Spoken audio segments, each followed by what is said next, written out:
میرے عزیزوں، اے سنیوں، حضور کی محبت کی بات کرتے ہو تو صرف حضور کی محبت حلوہ پراٹھا کھانے سے نہیں ہوتی، ارے اس میں تو نیزے بھی کھانے پڑتے ہیں، تلواروں کی سائے میں نمازیں بھی ادا کی جاتی ہیں، بے شک یہ شہادت گئے الفت میں ہے قدم رکھنا۔ لوگ آسان سمجھتے ہیں مسلمان ہونا۔ میں یہ بھی نہیں کہتا کہ میں بہت بڑی تکلیف اٹھا کر کے آیا ہوں، نہیں، 8 مہینے گزرے کہ 8 سال گزرے، کوئی بہت بڑی تکلیف اٹھا کر کے تمہارے پاس آیا، میں نے کبھی اس چیز کا ذکر نہیں کیا اور نہ ہی شکایت کبھی کروں گا اس بات کی، اس لیے کہ تاریخ کی سچائیاں اس بات کی گواہی دیتی ہیں، وہ بڑے بڑے ائمہ اسلام جو رسول اللہ کی آل میں سے تھے، امام موسیٰ کاظم، ہم تو میرے عزیزوں گنہگار ہیں، ہماری بہت ساری خطائیں ہیں، وہ اہل بیت ائمہ اسلام جن کے گناہ نہیں، خطائیں نہیں، بغیر کسی قصور کے ظالم بادشاہوں نے 7 سال تک ان کو اندر قید میں رکھا ہے۔ امام محمد بن حسن عسکری 20 سال تک اندر رہے، کس کو کہتے ہیں 20 سال؟ پوری لائف گزر گئی۔ امام موسیٰ کاظم 7 سال کے بعد اندر زہر دے کر کے مارا گیا اور وہیں سے جیل سے جنازہ بھی نکلا۔ ان کی قربانیوں پر ہم کہاں لگتے ہیں؟ لوگ یہ بھی جو آج سمجھتے ہیں کہ بہت بڑا کام کر کے آئے، کوئی کہاں سے کیا کیا لقب پکارے، غازی اسلام، نہ میرے عزیزوں، ابھی تو ہم خادم اسلام نہیں بن سکے، غازی اسلام تو بہت بڑی بات ہے، اور ہم اس بات کو آپ کے سامنے بار بار دہراتے اس لیے ہیں کہ آج سنیوں کو ہو کیا گیا ہے، چھوٹی سی چیز کو لے کر بہت بڑا سمجھنے لگ جاتے ہیں، بہت بڑا سمجھنے لگتے ہیں۔ یہ ابتدائے عشق ہے، آگے دیکھو ہوتا ہے کیا کیا، ستاروں سے آگے جہاں اور بھی ہے۔ تمہاری ابھی آزمائش آئی کہاں؟ ہمیں ابھی آزمایا کہاں گیا ہے؟ قرآن تو یہ کہتا ہے کہ ام حسبتم ان تدخلوا الجنة ولما يأتكم مثل الذين خلوا من قبلكم مستهم البأساء والضراء وزلزلوا حتى يقول الرسول والذين آمنوا معه متى نصر الله ألا إن نصر الله قريب۔ رب تعالیٰ فرماتا ہے کیا تم یہ سوچ کر بیٹھے ہو کہ تم سیدھے جنت میں چلے جاؤ گے اور تم کو ویسی تکلیفیں نہیں آئیں گی جیسے پہلے والوں کو آئی تھی؟ اور کیسی آئی تھی؟ قرآن کہتا ہے وہ زلزلوا، انہیں ہلا دیا گیا تھا، یہاں تک کہ رسول پاک نے اور ایمان والوں نے یہ کہنا شروع کیا اللہ کی مدد کب آئے گی؟ پھر رب تعالیٰ فرماتا آگاہ ہو جاؤ اللہ کی مدد قریب ہے۔ ہماری آزمائشیں کہاں آئی ہیں میرے عزیزوں؟ کون سی تکلیفیں، کون سی مصیبتیں؟ علماء اسلام کو آج اللہ تبارک و تعالیٰ نے ٹھاٹ باٹ سے رکھا ہے، ہر طرح کی سہولیات تمہیں آج ملی ہوئی ہیں، کون سی نعمت کی کمی مولا نے دی ہے؟ ہر چیز، تم قدم باہر نکالو کہ ساری سہولیات تمہارا استقبال کر رہی ہے۔ ہم یہاں اے سی میں دن و رات گزارنے والے ہیں، قالینوں پر سجدے کرنے والے ہیں اور مرغ مسلم ہر دن کھانے والے ہیں۔ تمہیں کہاں پتا ہے ابھی کہ آزمائش کہتے کسے ہیں، تکلیفیں کہتے کسے ہیں؟ میں نے تو صرف ایک چکھ کر کے دیکھا ہے 8 مہینے میں، پھر اندازہ ہوا، چکھا ہے بس، چکھ کر کے آئے کہ 8 مہینے پتھروں پر انہوں نے سلایا تھا تو لگتا کیسے ہے، کیسے لگتا ہے؟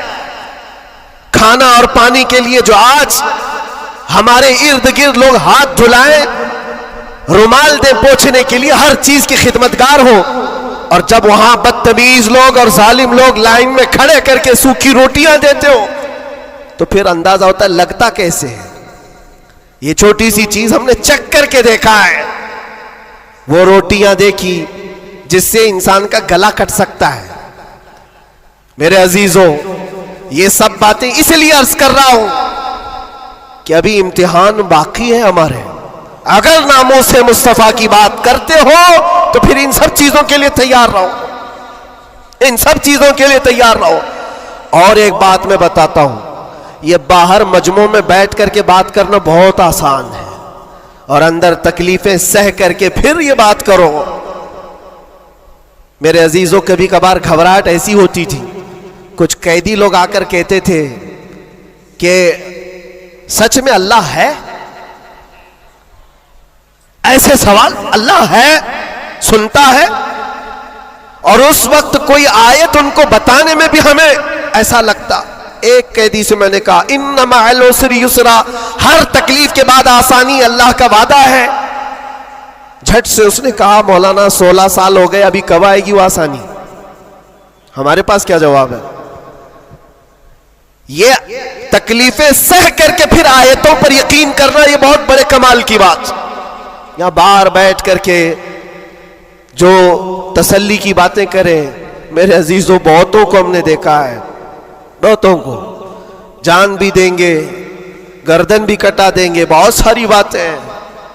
اسی سے اندازہ ہو جاتا ہے جو صبح بستر نہیں چھوڑ سکتا وہ کیا گردن کٹائے گا. جو نماز کے لیے اذان کو لبیک نہیں کہتا، وہ جان کی بات کہاں ہے؟ ایک ڈنڈے سے ساری چیزیں بھاگ جائیں گی، سب نکل جاتے ہیں ادھر ادھر. میں سب کی بات نہیں کرتا. آزمائشیں جس وقت آئیں گی میرے عزیزوں، استقامت یہ کسی چھوٹے موٹے چیز کا نام نہیں ہے. اللہ تعالیٰ فرماتا ہے ان الذین قالوا ربنا اللہ ثم استقاموا، بے شک وہ لوگ جنہوں نے یہ کہا ہمارا رب اللہ ہے، پھر اس پر جمے رہ گئے، تتنزل علیہم الملائکہ، ان پر پھر فرشتے اتارے جاتے ہیں، فرشتے اتارے جاتے ہیں. میرے عزیزوں یہاں بڑی بڑی باتیں کہنے کے لیے میں نہیں کھڑا، بس اتنی بات کہوں گا کہ حالات کے تناظر میں جو آج تمہارے لیے سب سے بڑے چیلنجز ہیں، اس میں تمہیں کھڑے اترنے کی ضرورت ہے. تم صرف اپنے محلے کے نمائندے نہیں ہو. یہ جو سروں پر ٹوپیاں اور داڑیاں ہیں تمہارے چہروں پر، تم کسی مسجد کے ہی مصلی نہیں ہو، بلکہ پوری کائنات میں اللہ نے تمہیں خیر امت بنایا ہے. سب انسانوں کے لیے تم رہبر ہو، رہنما ہو. تمہارے اخلاق ہر کوئی آج دیکھ رہا ہے. تم ایمبیسیڈر ہو کس کے؟ رسول پاک کے. تم ترجمان ہو اخلاق رسول کے. اگر آج تم نہیں اٹھو گے اور یہ اخلاق نہیں دکھاؤ گے تو اس سے صرف تمہارے گھر کا نہیں، پورے دین اسلام کا، آگے آنے والی نسلوں کا بہت بڑا خسارہ ہے، بہت بڑا نقصان ہے. نوجوانوں سے میں بار بار یہ اپیل کرتا آیا ہوں، اے نوجوانوں اٹھو، اٹھو، وہ گھر نہ حشر نہ ہوگا پھر کبھی. دوڑو کہ زمانہ چال اپنی چل گیا ہے، اور دہر میں اس میں محمد سے اجالا کر دو، قوت عشق سے ہر پست کو بالا کر دو. آج تمہارے صرف کھڑے ہونے کی دیر ہے. کس چیز کے لیے کھڑے ہونے کی دیر ہے؟ جب میں ایسی باتیں کرتا ہوں تو ہمارے جو رشتہ دار قلم کاپی لے کر بیٹھے ان کو لگتا ہے یہ جنگ کے لیے بلا رہے ہیں، ابھی تلوار بھالے نیزے کی بات کر رہے ہیں. میرے عزیزوں تمہارے لیے سب سے بڑا ہتھیار عشق مصطفیٰ ہے، عشق رسول ہے، محبت مصطفیٰ ہے. اور جب وہ کسی کے اندر آ جاتا ہے تو پھر اس کے اخلاق سے وہ نظر بھی آتا ہے، اس کے اخلاق سے وہ نظر آتا ہے. جاہل عاشق رسول نہیں بن سکتا. عاشق رسول علم کی طرف بڑھتا ہے. جاہل اور ایسا بدعقیدہ جو دعویٰ کرتا ہو حضور کے غلام ہونے کا، اگر اس کی زبان میں سچائی نہیں ہے تو وہ عاشق رسول ہے ہی نہیں.